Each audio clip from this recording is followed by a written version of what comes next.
أعوذ بالله من الشيطان الرجيم بسم الله الرحمن الرحيم إن المسلمين والمسلمات والمؤمنين والمؤمنات والقانتين والقانتات والصادقين والصادقات والصابرين والصابرات والخاشعين والخاشعات والمتصدقين والمتصدقات والصائمين والصائمات والحافظين فروجهم والحافظات والذاكرين الله كثيرا والذاكرات أعد الله لهم مغفرة وأجرا عظيما۔ اس آیت میں 10 صفات بیان کی گئی ہیں، اور یہ 10 صفات وہ ہیں جو اللہ تعالیٰ ایمان والوں کے اندر اور اپنے بندوں کے اندر دیکھنا چاہتے ہیں، اور جو ان 10 صفات کو اپنا لیتا ہے تو اللہ رب العزت کی طرف سے پھر آخرت میں، اس آیت کے آخر میں ان کے لیے بہت بڑے انعام کا اعلان کیا گیا ہے۔ اب ایک بات تو یہ ہے کہ حضرت ام سلمہ رضی اللہ تعالی عنہا نے ایک موقع پر گزارش کی کہ اللہ کے نبی، جہاں بھی ذکر آتا ہے مردوں کا ہی آتا ہے، گو اس کے اندر عورتوں کا تذکرہ خود بخود موجود ہوتا ہے، جیسے وَأَقِيمُوا الصَّلَاةَ، تو اس کا ترجمہ یہ ہے، لفظی ترجمہ، اے مردو نماز پڑھو۔ وَآتُوا الزَّكَاةَ، اے مردو زکوٰۃ ادا کرو۔ یا ایھا الذین آمنوا، اے وہ مرد جو ایمان لائے۔ تو لفظی ترجمہ کے اعتبار سے مخاطب مرد ہوتے ہیں۔ وجاہدوا فی اللہ، اللہ کی راہ میں جہاد کرو، اے مردو اللہ کی راہ میں جہاد کرو۔ قاتلو، اے مردو قتال کرو۔ اور والموفون بعہدہم، وہ مرد جو اپنے وعدوں کو پورا کرنے والے ہیں۔ اور اسی طرح اکثر جگہ پر ان اللہ یحب الصابرین، اللہ تعالیٰ ان مردوں کو پسند کرتے ہیں جو صبر کرنے والے ہیں۔ ان اللہ یحب المتقین، اللہ ان مردوں کو پسند کرتے ہیں جو تقوی اختیار کرنے والے ہیں۔ تو بظاہراً جو خطاب ہے وہ اکثر قرآن کریم میں مردوں کو ہی ہے۔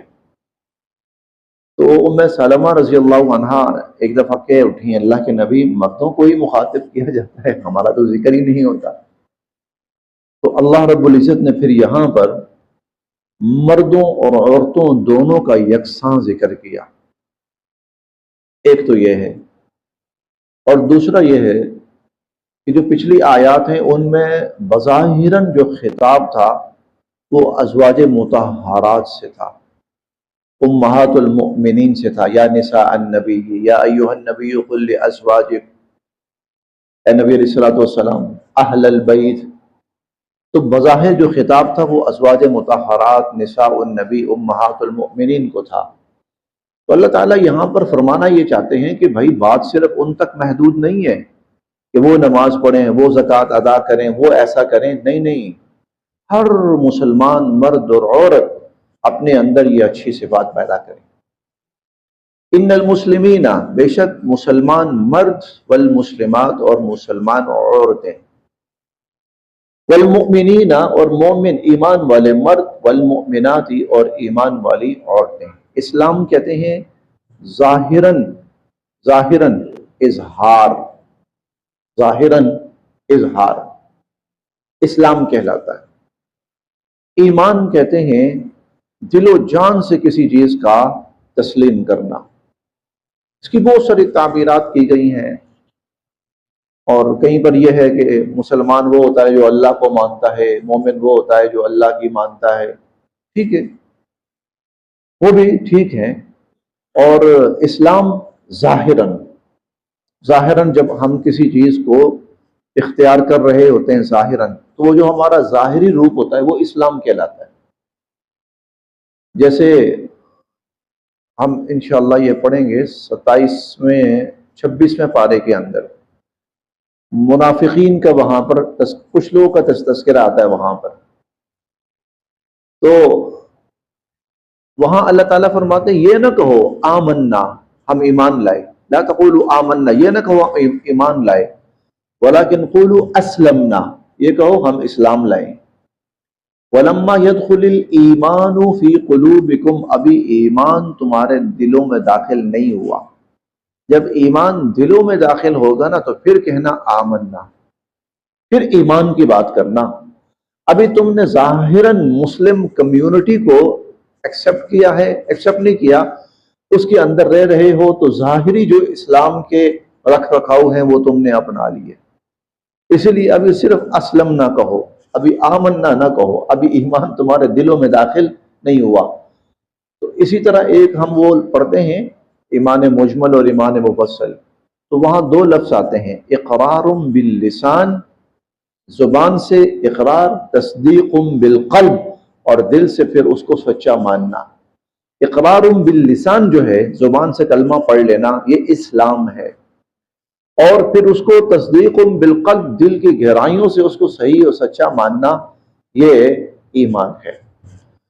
تو ان المسلمین والمسلمات والمؤمنین والمؤمنات، ظاہراً بھی اسلام کو اختیار کریں، اختیار کریں، یہ نفی ہے اس چیز کی، اور یہ دل صاف ہونا چاہیے۔ ظاہر کا کیا ہے؟ نہیں، دل صاف ہونا چاہیے۔ ظاہر کا کیا ہے؟ پردہ تو دل کا ہوتا ہے، چہرے کا، جسم کا اگر پردہ نہیں بھی ہے تو کیا ہے؟ نہیں۔ ان المسلمین، ظاہراً باطناً دونوں طرح اسلام اور ایمان۔ والقانتین، اور فرما بردار مرد، والقانتات، اور فرما بردار عورتیں، والصادقین، سچ بولنے والے مرد، اور والصادقات، سچ بولنے والی عورتیں، والصابرین، صبر کرنے والے مرد، والصابرات، اور صبر کرنے والی عورتیں، والخاشعین، اور اللہ کے آگے جھکنے والے مرد، والخاشعات، اور اللہ کے حضور جھکنے والی عورتیں، والمتصدقین، اور صدقہ خیرات کرنے والے مرد، والمتصدقات، اور صدقہ خیرات کرنے والی عورتیں، والصائمین، اور روزہ رکھنے والے مرد، والصائمات، اور روزہ رکھنے والی عورتیں، والحافظین فروجہم، اور اپنی عزت و آبرو کی حفاظت کرنے والے مرد، والحافظات، اور اپنی عزت و آبرو کی حفاظت کرنے والی عورتیں، والذاکرین، اور ذکر کرنے والے اللہ کا کثیراً، کثرت سے مرد، والذاکرات، اور کثرت سے اللہ کا ذکر کرنے والی عورتیں۔ یہ 10 صفات ہیں: اسلام، ایمان، اطاعت و فرما برداری، سچائی، صبر اور خشوع، صدقہ اور خیرات، روزہ، عزت و آبرو کی حفاظت، اللہ کا ذکر، ذکر الہی، یہ 10 صفات جو اپنے اندر یہ پیدا کر لیں، اعد اللہ نے تیار کر رکھی ہے، لہم، ان کے لیے، مغفرتاً، بخشش، واجراً عظیما، اور بہت بڑا صلہ، اجر عظیم، بہت بڑا بدلہ اور صلہ ان کے لیے تیار کر رکھا ہے۔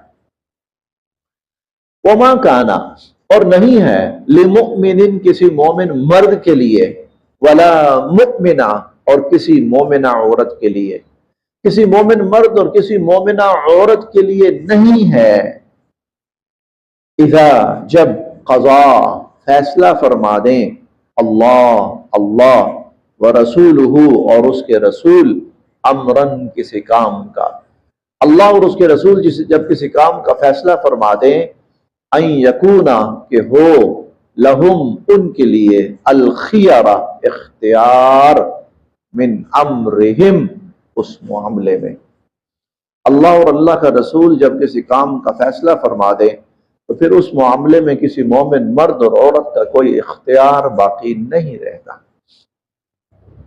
یہاں سے وہ جو ہم نے پڑھا تھا کہ جن کو منہ بولا بیٹا کہہ بیٹھتے ہو، وہ منہ بولے بیٹے بن نہیں جاتے، ان کو اصل بابوں کے ناموں سے پکارو۔ وہ جو منہ بولے بیٹے، متبنہ، لے پالک کا جو سلسلہ شروع ہوا تھا، یہاں اللہ پاک اس کی تکمیل فرمانے لگے۔ اب یہاں پر آ کر اس کو یوں سمجھیے کہ جڑ سے اکھیڑ دیا گیا۔ اب اس کی تھوڑی سی تفصیل سمجھ لیجیے، پھر یہ ساری جو آیات آ رہی ہیں یہ سمجھ میں آ جائیں گی۔ حضور صلی اللہ علیہ وسلم کے منہ بولے بیٹے تھے حضرت زید رضی اللہ تعالی عنہ۔ حضرت زید رضی اللہ عنہ اصل میں حضرت خدیجہ کے غلام تھے، اور حضرت خدیجہ کو یہ غلام گفٹ کیا تھا ان کے بھتیجے حکیم بن حزام نے گفٹ کیا تھا۔ حضرت خدیجہ کے بھتیجے تھے وہ، اور یہ اصل میں کسی جنگ میں قیدی بن کر آئے اور مکہ کے اندر فروخت ہوئے۔ حکیم بن حزام نے خریدا، اپنی پھپھو کو لا کر گفٹ کر دیا، پھپھو یہ غلام ہے تو آپ کے کام آئے گا، کیونکہ حضرت خدیجہ رضی اللہ عنہا کا تجارتی معاملہ بھی بہت بڑا تھا۔ تو پھر حضور علیہ الصلوۃ والسلام سے نکاح ہوا تو انہوں نے حضور علیہ الصلوۃ والسلام کو گفٹ کر دیا۔ ان کے والد کو پتا چلا کہ میرا بیٹا مکہ میں، تو وہ آئے مکہ میں، والد اور چچا دونوں آئے ڈھونڈتے ڈھانڈتے مکہ میں حضور علیہ الصلوۃ والسلام کے پاس۔ تو آ کر کہنے لگے جی یہ ہمارا بچہ ہے، آپ نے اس کی جو فدیہ تاوان پیسہ جو لینا ہے لے لیں اور یہ ہمیں واپس کر دیں، ہمارا بچہ ہے۔ تو حضور علیہ الصلوۃ والسلام نے فرمایا میں اس سے بہتر بات کہتا ہوں، وہ یہ زید کو بلا لیتے ہیں، اگر وہ تمہارے ساتھ جانا چاہتا ہے تو بغیر کسی فدیے میں کیوں پیسہ لوں، بھائی تمہاری اولاد ہے لے جاؤ، اور اگر نہ جانا چاہے تو پھر زبردستی میں نہیں جانے دوں گا، زبردستی میں نہیں بھیجوں گا۔ ٹھیک ہے جی، بڑے خوش ہوئے، انہوں نے کہا جی میں باپ ہوں، یہ چچا ہے، ہمیں دیکھ کے چھلانگے مارتا ہوا آئے گا۔ حضرت زید تشریف لائے، ابھی عمر صرف 15 سال تھی، کوئی زیادہ عمر رسیدہ نہیں تھے، صرف 15 سال تشریف لائے حضرت زید۔ تو حضور نے فرمایا کہ بھائی ان کو جانتے ہو؟ کہا بالکل جانتا ہوں، یہ میرے چچا ہیں اور یہ میرے والد ہیں۔ اچھا، انہوں نے کہا بھی یہی زید ہے؟ کہا جی بالکل ہمارا بیٹا زید ہے۔ حضور نے زید سے فرمایا کہ یہ تمہیں لینے آئے ہیں، تو اب تم اگر جانا چاہتے ہو تو تم جا سکتے ہو ان کے ساتھ۔ انہوں نے کہا جی میں تو آپ کو دیکھ چکا ہوں، حالانکہ ابھی حضور کو نبوت نہیں ملی، ابھی حضور نبی نہیں بنے تھے، یہ نبوت سے پہلے کا واقعہ ہے۔ نے کہا جی میں آپ کے ساتھ جو کچھ آپ کے اندر میں نے دیکھا ہے آپ کے ساتھ رہا ہوں، اس کے بعد یہ تو ممکن نہیں کہ آپ کو چھوڑ کر میں ان کے ساتھ جاؤں۔ وہ کہنے لگے زید کیا کر رہے ہو؟ ان کے باپ اور جیسا کہنے لگے زید کیا کر رہے ہو، غلامی کو ترجیح دے رہے ہو، ہم تمہارے باپ ہیں، تمہاری ماں انتظار کر رہی ہے، فلاں ہے فلاں ہے یہ وہ۔ انہوں نے کہا جی جو کچھ بھی ہے میں تو یہیں رہوں گا، میں ان کے ساتھ ہی رہوں گا۔ حضور علیہ الصلوۃ والسلام ان کے طرز عمل سے اتنے خوش ہوئے اور آپ حرم میں تشریف لائے، سب کے سامنے کہا آج سے زید میرا بیٹا اور میری وراثت میں حقدار بنے گا، یہ آج سے میرا نام اس کو ملے گا، زید بن محمد ہو گئے۔ اب حضور علیہ الصلوۃ والسلام کو پھر نبوت ملی، اللہ تعالیٰ نے آپ کو نبوت سے سرفراز فرمایا، پھر آپ حتیٰ کہ ہجرت فرما کر مکہ سے مدینہ تشریف لے آئے۔ اب اللہ کا حکم یہ ہوا کہ وہ جو متمنہ والی رسم ہے نا اس کو حضور کے گھر سے ختم کرنا ہے، تاکہ جب یہاں سے حضور کے گھر سے ایک چیز ختم ہوگی نا اس کا پھر پورے معاشرے پہ اثر ہوگا۔ یہ اسلام کی تعلیم میں یہ چیز بڑی اہم ہے۔ جب بھی کوئی سخت حکم آیا نا حضور کے گھر سے آیا، جب حضور کے گھر سے حکم چلتا تھا نا تو پھر ہر کوئی تبدیلی قبول کرتا تھا، اس حکم کو قبول کرتا تھا۔ اس لیے آپ دیکھیں حجۃ الوداع کے موقع پہ حضور نے فرمایا سب سے پہلے میں آج کہتا ہوں نا جاہلیت کی رسمیں ختم کرنی ہے تو جاہلیت کا فلاں خون میں اپنے گھر سے شروع کر رہا ہوں، ختم کر رہا ہوں۔ سود فلاں فلاں کا جو میرے قبیلے کے اور میرے عزیز ہیں میں یہاں سے شروع کر رہا ہوں، ختم، معاف۔ اس لیے پیچھے وہ بلکہ ہم کل پرسوں پڑھیں گے، پردے کا حکم آیا تو اللہ کے نبی اپنی بیویوں سے کہیے، اپنی بیٹیوں سے کہیے پردہ کریں، شروع کریں۔ پھر تیسرے نمبر پر فرمایا مسلمان عورتوں سے کہیے۔ تو اسی لیے اللہ تعالیٰ چاہتے تھے کہ جب حضور کے گھر سے ایک بات اٹھے گی نا اور چلے گی تو پھر وہ بہت اثر رکھے گی۔ تو اللہ تعالیٰ نے فیصلہ یہ فرمایا کہ حضرت زید کا نکاح کیا جائے حضور علیہ الصلوۃ والسلام کی پھوپھی تھیں امیمہ، ان کی بیٹی زینب کے ساتھ۔ اب یہاں ظاہراً بہت ڈفرنس تھا، اور وہ یہ تھا کہ حضرت زید رنگ کے سانولے تھے، کالا کالا سیاہ رنگ تھا ان کا، حضرت زید رضی اللہ عنہ، نمبر ایک۔ نمبر دو، غلام تھے، بے شک حضور نے نسبت دی اپنی، لیکن تھے غلام، خریدا گیا مکہ کے بازار سے ان کو۔ پھر حسب نسب بھی کوئی چھوٹا سا قبیلہ تھا، ٹھیک ہے، اس کے تھے۔ مالی اعتبار سے بھی کوئی بہت مالدار نہیں تھے، بلکہ حضور کے گھر میں رہ رہے تھے بس۔ حضرت زینب جو تھیں بے انتہا حسن و جمال والی، خوبصورت۔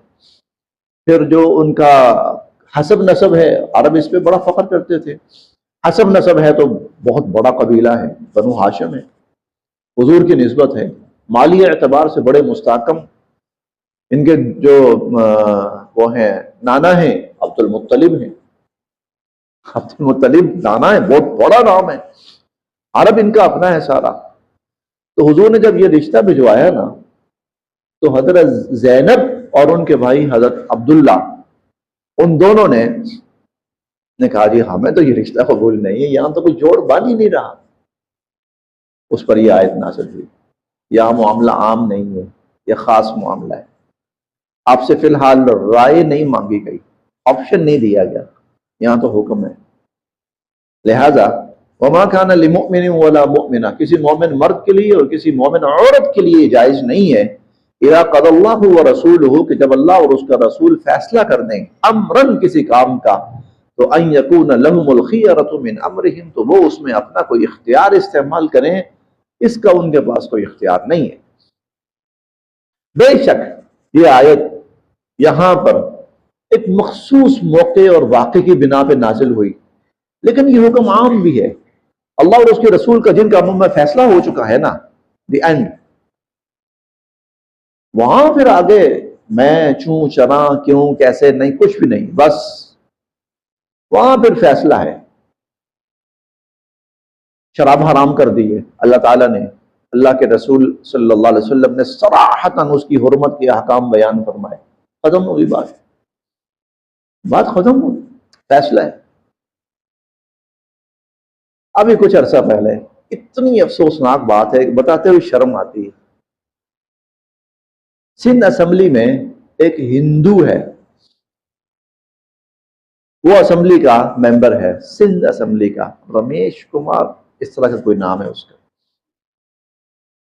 کچھ دن پہلے اس نے سندھ اسمبلی کے اندر ایک وہ کہیے کہ وہ دائر کی ایک قرارداد کہہ لیں اس کو، یا انہوں نے کہا جی یہ اسلامی ملک ہے پاکستان، اور یہ جو اسمبلی ہے مسلمانوں کی ہے، تو اسلامی تعلیم یہ ہے کہ شراب حرام ہے۔ تو میں بہرحال ہوں تو ہندو، لیکن میں یہ یہاں مطالبہ کر رہا ہوں کہ سندھ کے اندر سندھ اسمبلی جو ہے شراب کو حرام قرار دے۔ حالانکہ حرام قرار دے کیسے، کیا مطلب ہے؟ حرام ہے، لیکن ہمارے ہاں ابھی تک قانوناً اس کو حرام قرار نہیں دیا گیا۔ میں کیوں کہہ رہا ہوں شرم آتی ہے، جتنے مسلمان تھے نا سب نے مل کر اس کے اس مطالبے کو رد کر دیا۔ وما كان لمؤمن ولا مؤمنة اذا قضى الله ورسوله امرا، اس نے بہت سے مواقع پر نا مسلمانوں کو شرم دلانے کی کوشش کی۔ پیچھے 1-2 سال پہلے رمضان کے موقع پر اس نے کہا کون کہتا ہے کہ رمضان آتا ہے تو شیطان بند ہو جاتا ہے؟ مجھے تو لگتا ہے کہ رمضان آتا ہے تو شیطان کھل جاتا ہے۔ پھر اس نے بہت سی مثالیں دی، یہ دیکھیں یہ دیکھیں یہ دیکھیں رمضان میں کیا ہو رہا ہے۔ تو وما كان للمؤمن، کسی مومن مرد کے لیے جائز نہیں ہے، اس لیے آپ کو پتا ہوگا میں اس جو موجودہ سیاست ہے نا اس کو میں کہتا ہوتا ہوں غلاظت، وہ اس لیے اس موجودہ سیاست سے اگر کوئی یہ شخص یہ سمجھے کہ اسلام آ سکتا ہے تو اس سے بڑا احمق اور جاہل کوئی نہیں، اس سے بڑا احمق اور یہ بڑی بڑی مثالیں آپ کو ہر جگہ ملیں گی۔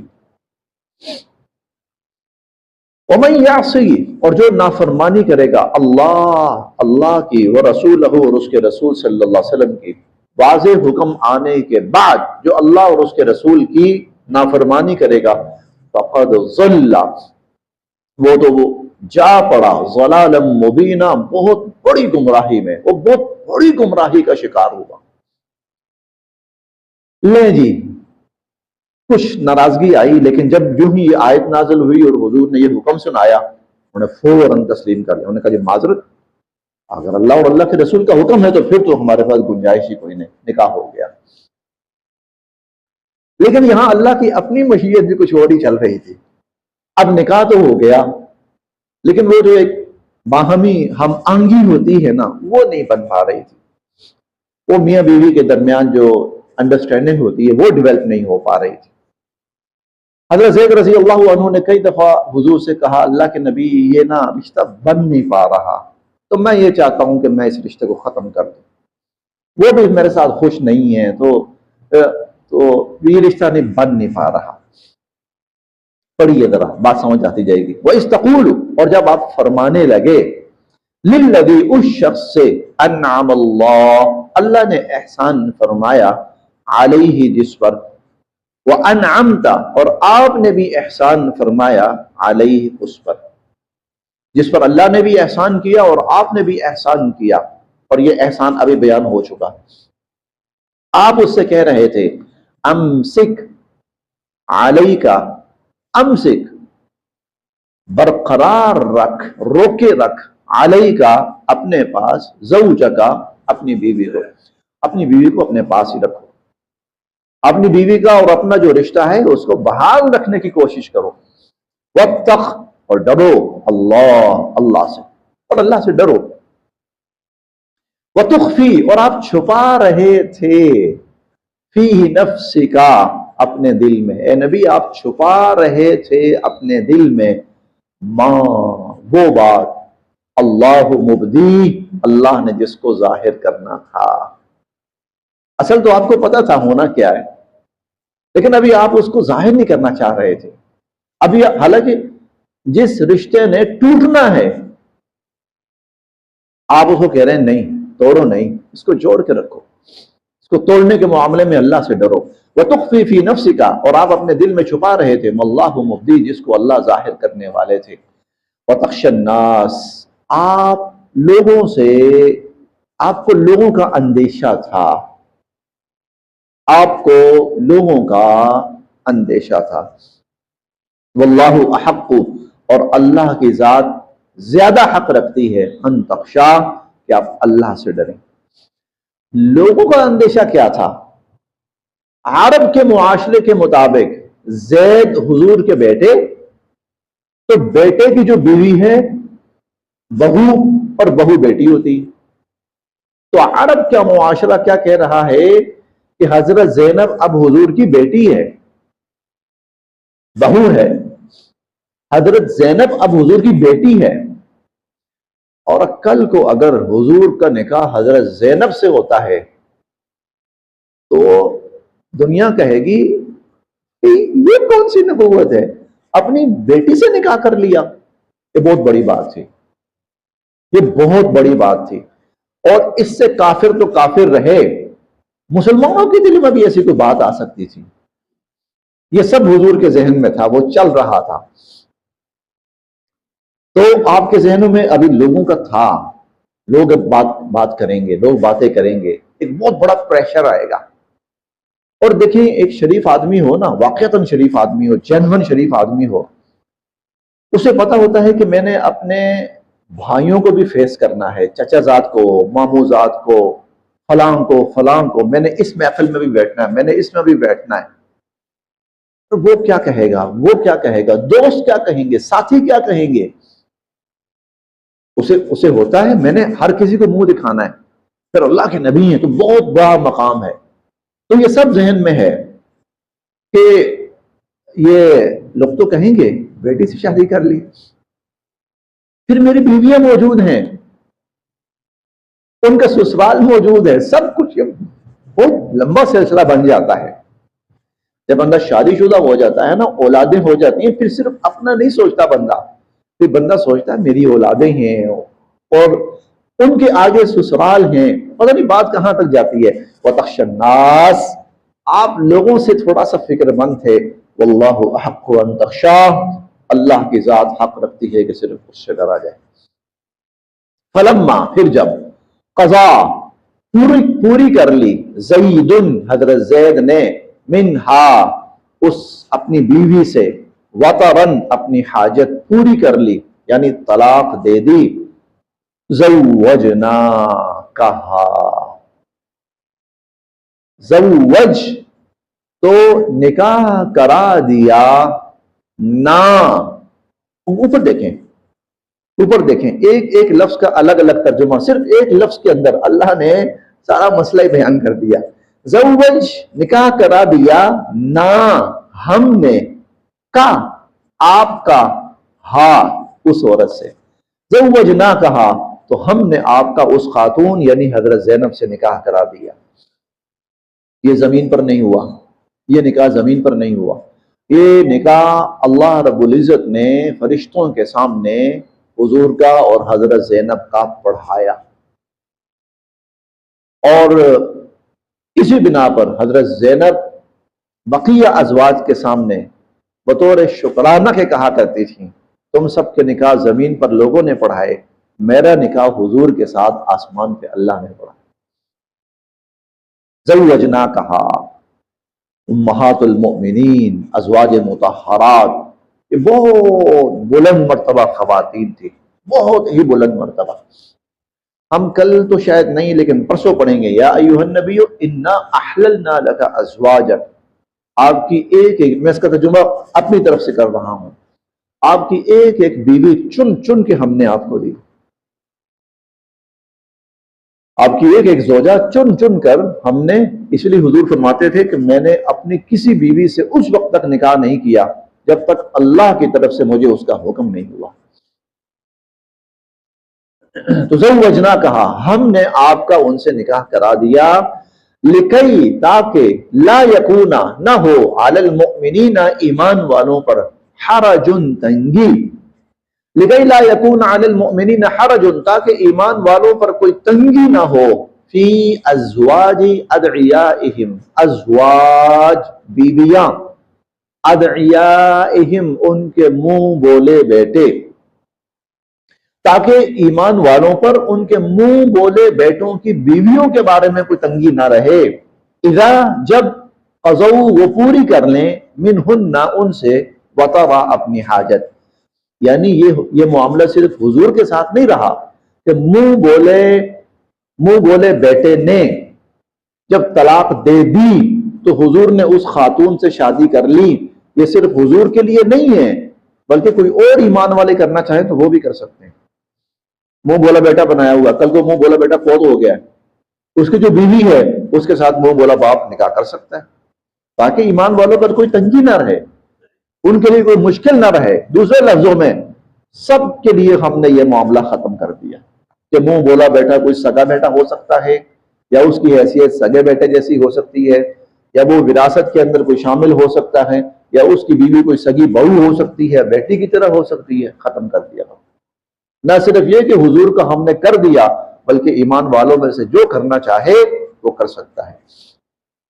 وَكَانَ، اور ہے، امر اللہ، اللہ کا حکم، مفعولا، پورا ہو کر رہنے والا. اور اللہ کا جو حکم ہوتا ہے نا وہ تو پھر پورا ہو کر رہتا ہے.